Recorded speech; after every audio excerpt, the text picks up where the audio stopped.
Romanos, capítulo 1, no verso 18.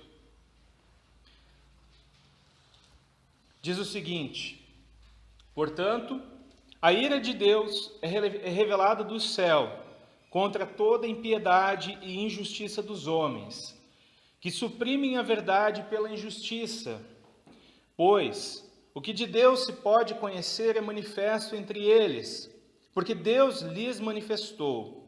Pois desde a criação do mundo, os atributos invisíveis de Deus, seu eterno poder e sua natureza divina têm sido vistos claramente, sendo compreendidos por meio das coisas criadas, de forma que tais homens são indesculpáveis, porque tendo conhecido a Deus, não o glorificaram como Deus, nem lhe renderam graças, mas os seus pensamentos tornaram-se fúteis, e os seus corações insensatos se obscureceram. Meus irmãos, o título do meu sermão é A Humanidade é Culpada. Esse texto está na carta de Paulo aos Romanos. Ele vem logo depois do tema central da carta, que é a justificação pela fé somente, onde ele diz que no Evangelho é revelada a justiça de Deus. Logo após isso vem esse texto. Romanos 1,18 é o tema da chave que rege desde o do verso 19 do capítulo 1 até o capítulo 3, verso 20, que fala sobre a ira de Deus que recai sobre aqueles que quebram a sua lei, que quebram a santa lei de Deus, cometendo todo tipo de impiedade e perversidade, sejam os gentios quebrando a lei natural de Deus, ou sejam os judeus quando desobedeceram a Torá.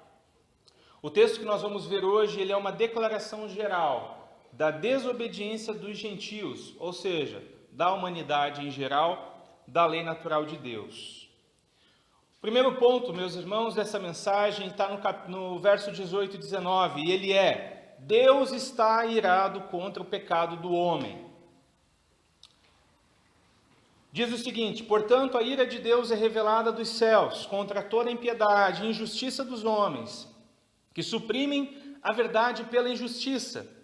Pois o que de Deus se pode conhecer é manifesto entre eles, porque Deus lhes manifestou.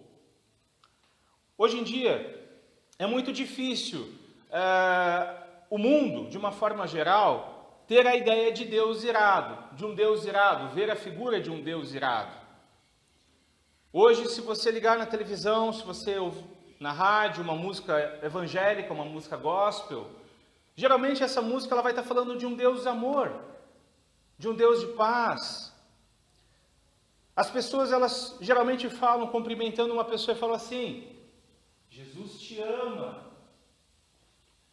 O mundo hoje não consegue enxergar, na sua grande maioria, Deus como um Deus que também está irado.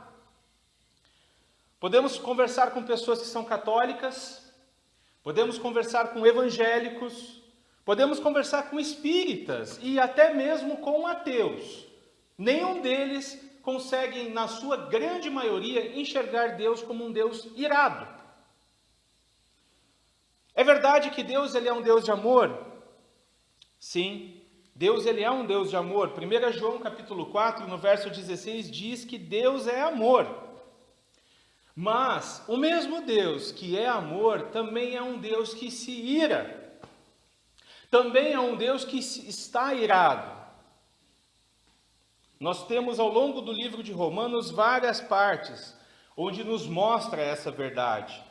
Além desses textos que temos em Romanos, em João capítulo 3, no verso 36, diz o seguinte: aquele que rejeita Jesus Cristo não verá a vida, mas a ira de Deus permanece sobre ele. Romanos capítulo 9, 22 diz que Paulo diz que Deus, querendo mostrar a sua ira e desejando tornar conhecido o seu poder, suportou com grande paciência os vasos de sua ira, que foram preparados para o dia da destruição. E em Efésios e Colossenses, Paulo também diz que a ira de Deus vem sobre os desobedientes. O Senhor nosso Deus, ele é um Deus santo. O mundo, ele não consegue conceber o tamanho da santidade de Deus. Muitas das vezes eu e você não conseguimos conceber o tamanho dessa santidade. Nós não conseguimos, às vezes, conceber a ideia de um Deus justo, de um Deus que é capaz de condenar alguém. O mundo não consegue ter essa ideia. O nosso padrão de santidade é muito inferior ao padrão de Deus. O padrão humano, ele é muito inferior. Isaías, falando no capítulo 5, diz: o Senhor dos exércitos é exaltado em juízo, e Deus, o Santo, é santificado em justiça. Para a maioria das pessoas hoje, talvez alguns de nós, ser santo é ser alguém que não faz as coisas erradas. É ser alguém que não bebe, que não fuma, que não rouba, que não prostitui, que cumpre suas regras. Irmãos, isso também está correto. Mas às vezes esse é o nosso padrão de santidade. Regras. Não faça isso, não faça aquilo, não faça aquele outro. O problema, queridos, é que por causa do pecado de Adão, eu e você, todos nós, nascemos debaixo do pecado. Todos nós, com o nosso pecado, seja o pecado de Adão, ou seja o pecado que nós cometemos dia após dia, nós ofendemos a santidade de Deus.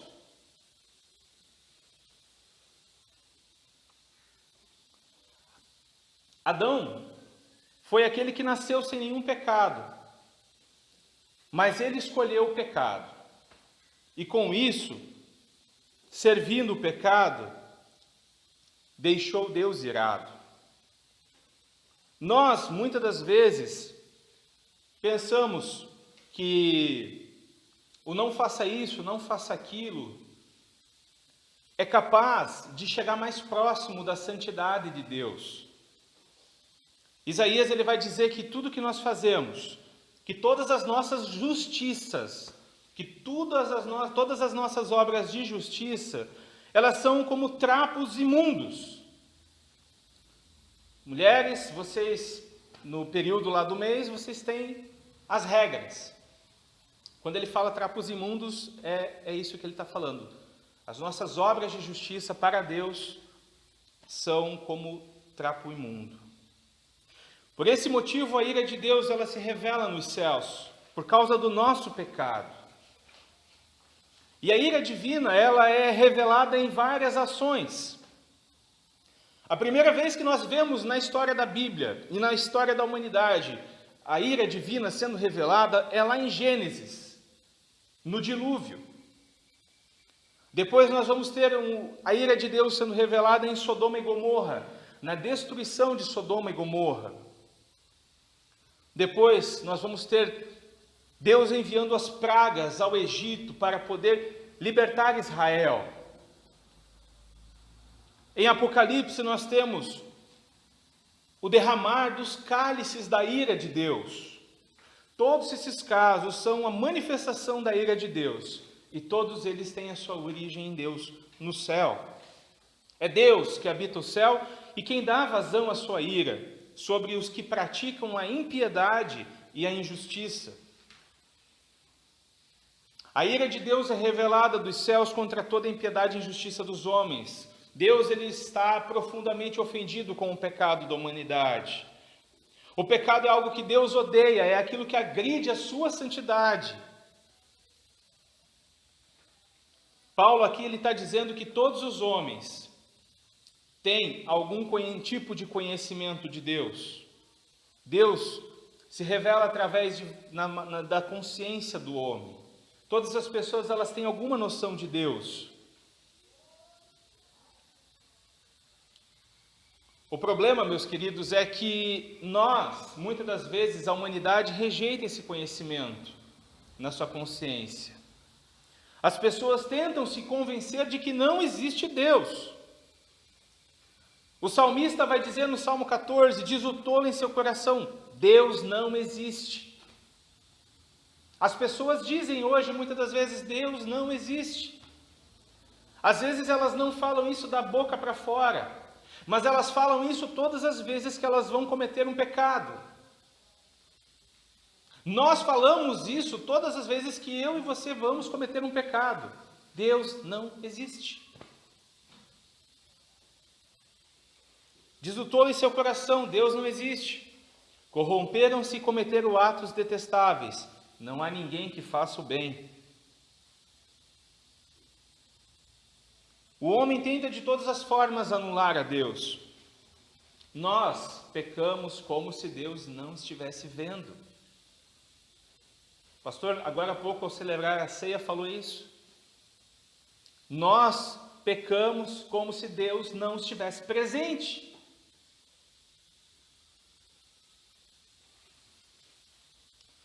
Todos nós temos ciência do nosso pecado.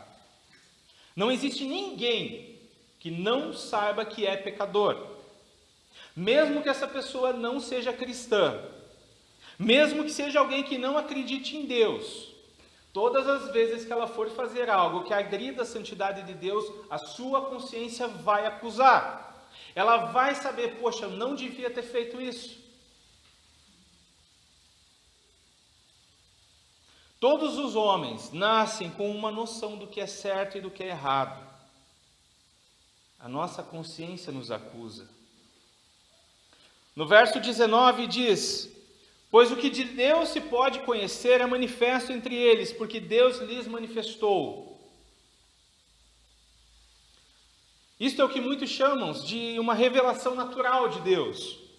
Nos versos 16 e 17, Paulo falou da revelação especial de Deus, a palavra de Deus. E aqui Paulo está escrevendo para aquela igreja dizendo a respeito da revelação natural de Deus, aquilo que as pessoas, mesmo que não ouviram o evangelho, elas podem ter de Deus. Essa revelação ela não é completa. Por quê? Porque ela não é suficiente para a salvação. Porque o evangelho é o poder de Deus para a salvação. Mas essa revelação natural de Deus, ela é a base que Deus usa para atribuir, para nos responsabilizar pelos nossos pecados.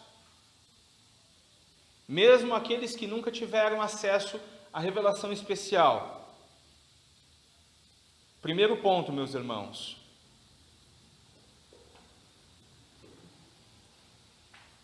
Deus está irado contra o pecado do homem. Você pode repetir comigo? Deus está irado contra o pecado do homem. Meu segundo ponto, meus irmãos, está no verso 20. E diz: pois desde a criação do mundo, os atributos de Deus, os atributos invisíveis de Deus, o seu eterno poder, a sua natureza divina têm sido vistos claramente, sendo compreendidos por meio das coisas criadas, de forma que tais homens são indesculpáveis. Segunda verdade desse texto é: o homem não tem desculpa. Nenhum homem pode dizer que é inocente. Paulo está enfatizando para aquela igreja que a ira de Deus se revela do céu contra o pecado do homem, e esse homem não tem desculpa. Por que ele não tem desculpa?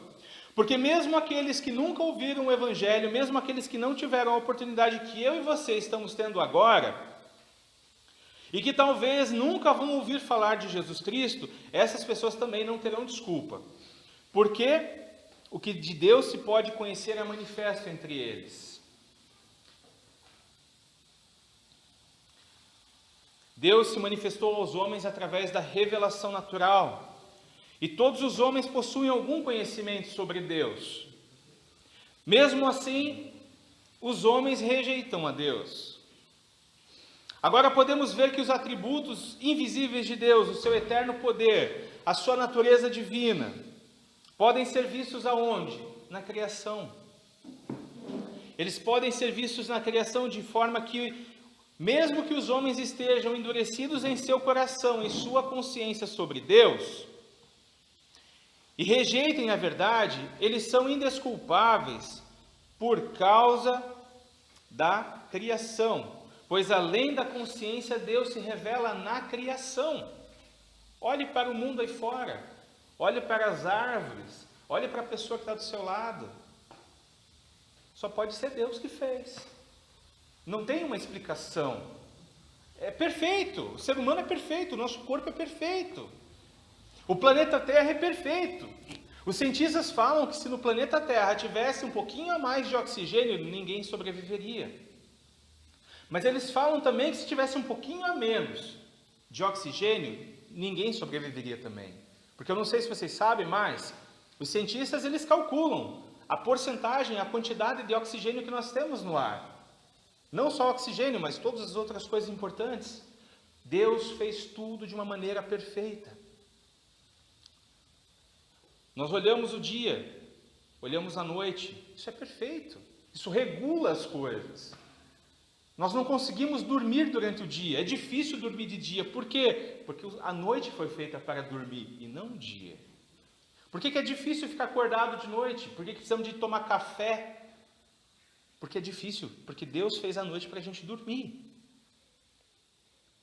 Mesmo que as pessoas tenham sua mente endurecida, seu coração endurecido, para a revelação que Deus colocou dentro dela, Ele ainda se revela na natureza.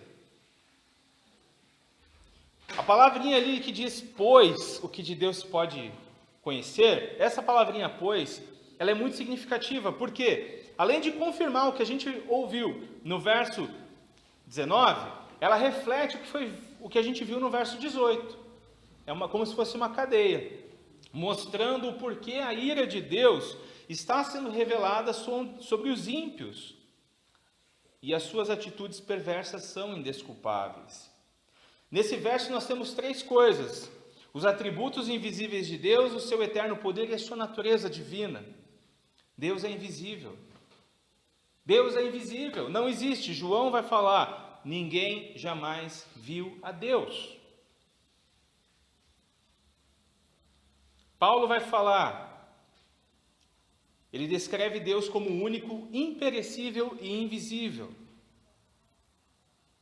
Mesmo não sendo possível ver a Deus, o ser humano consegue perceber Deus na natureza, como quando contemplamos uma gestação, né?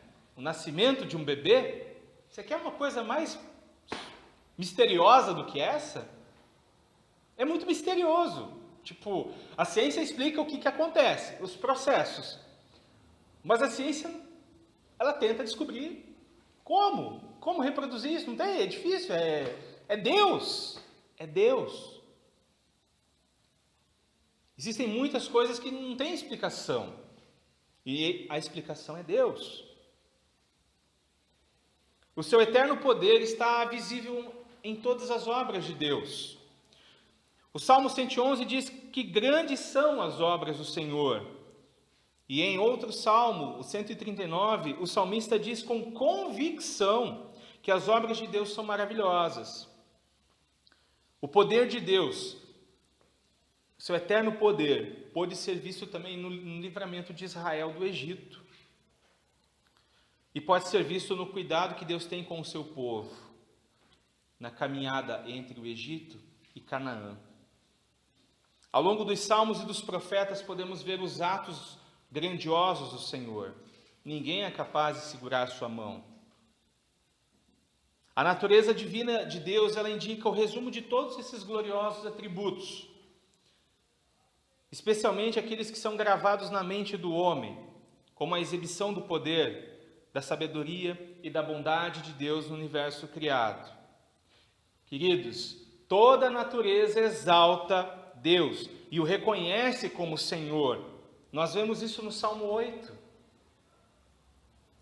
Apesar de Deus falar através da criação e através da consciência dos homens, e apesar de ser uma evidência esmagadora, ainda assim o homem não responde em adoração e em gratidão.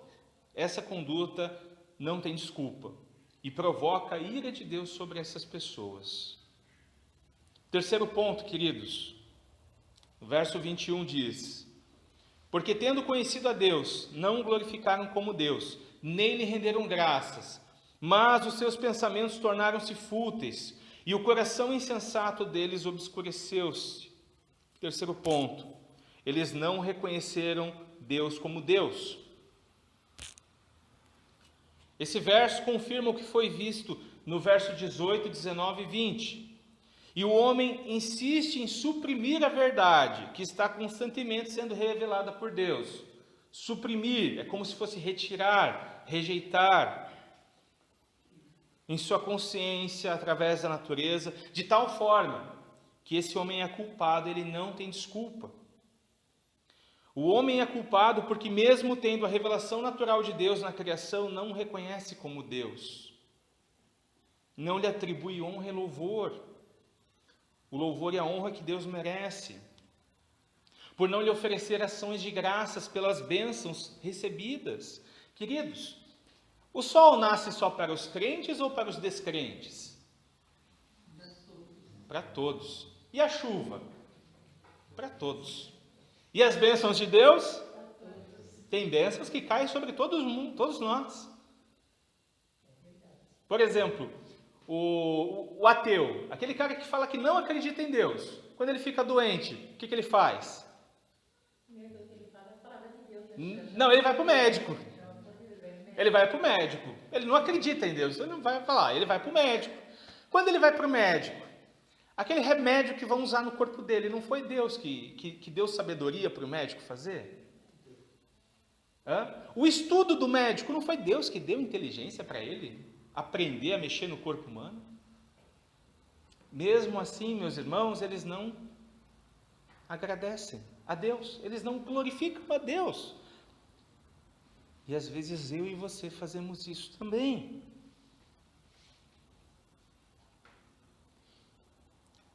Em Lucas capítulo 6, nós vemos Jesus falando que Deus é benigno, ou seja, Deus é bom, é bondoso, é generoso, até com os ingratos e com os maus. Jesus que fala. Paulo, quando estava lá em Listra com Barnabé, ele diz que Deus dá testemunho de si mesmo, fazendo o bem, dando a chuva do céu e dando as estações frutíferas, e enchendo o coração dos homens de alegria e fartura. E um maior exemplo que nós temos na Bíblia de homens ingratos, apesar da bondade de Deus, são os leprosos. Acho que todos já ouviram falar dos 10 leprosos. 10 homens doentes, condenados à morte, foram curados. Receberam a vida e o direito de voltar para sua família. Um deles voltou para agradecer. Ao invés de louvar a Deus por todas as coisas, todos os benefícios, o homem torna o seu pensamento fútil. E os seus pensamentos fúteis. Apenas especula. O homem deveria louvar o Senhor Deus, deveria oferecer a sua vida, o seu corpo, como ações de graças pelas bênçãos recebidas. Mas a mente e o coração dessas pessoas continuam no plano horizontal. Você pode conversar com a maioria das pessoas que você conhece. Elas só estão nesse aqui, ó. Elas só se preocupam nesse aqui, ó, no horizontal. O vertical, elas não estão preocupadas. O vertical é Deus. Esse aqui é o meu umbigo. É o meu. Se a minha barriga está cheia, não importa se tem gente morrendo de fome. Se a minha geladeira está cheia, não importa. Se eu tenho um teto para morar, não importa. Tem um monte de gente morando na rua, não tem problema. E aí as pessoas começam a argumentar consigo mesmas, a comparar suas hipóteses. Mas elas não comparam o seu raciocínio com a revelação de Deus. Ou seja, elas tentam entender as coisas. Os cientistas tentam entender, mas eles não conseguem reconhecer Deus na criação. Tanto na criação, quanto na história, quanto na consciência ou na palavra de Deus. A Bíblia nos ensina que o coração do homem é a fonte de todos os pensamentos, de todas as palavras e de todos os atos. Mas quando o coração do homem ele é obscurecido, tudo o que ele sentir, tudo o que ele disser, tudo o que ele fazer é afetado profundamente. A sua mente não pode pensar corretamente. O pecado, queridos, o pecado faz com que a mente humana não consiga pensar corretamente. O pecado nos fez separação entre nós e Deus. Nós não conseguimos, por nossa força, por nosso mérito, o homem não consegue se Deus não for até ele. E aí eu parto, queridos, para a conclusão, para a aplicação e conclusão. Agora nós sabemos que a ira de Deus é revelada dos céus contra toda a impiedade e injustiça dos homens, que mesmo tendo a revelação natural de Deus, mesmo Deus se revelando através da natureza, Deus não recebe a glória e o louvor do homem, e por isso o homem é culpado. E hoje eu tenho 2 apelos a fazer para cada um de vocês. E num dos 2 talvez você se encontre ou talvez não. Meu primeiro apelo é para você que está aqui hoje. E você ainda está debaixo da ira de Deus. E para você eu tenho algumas perguntas. Quem você é? Você ainda é o homem e a mulher que ainda está sobre a ira de Deus? Será que apesar de você estar sentado aqui ouvindo o Evangelho, você ainda está sob a ira de Deus? Será que você ainda não reconheceu Deus como Deus na sua vida?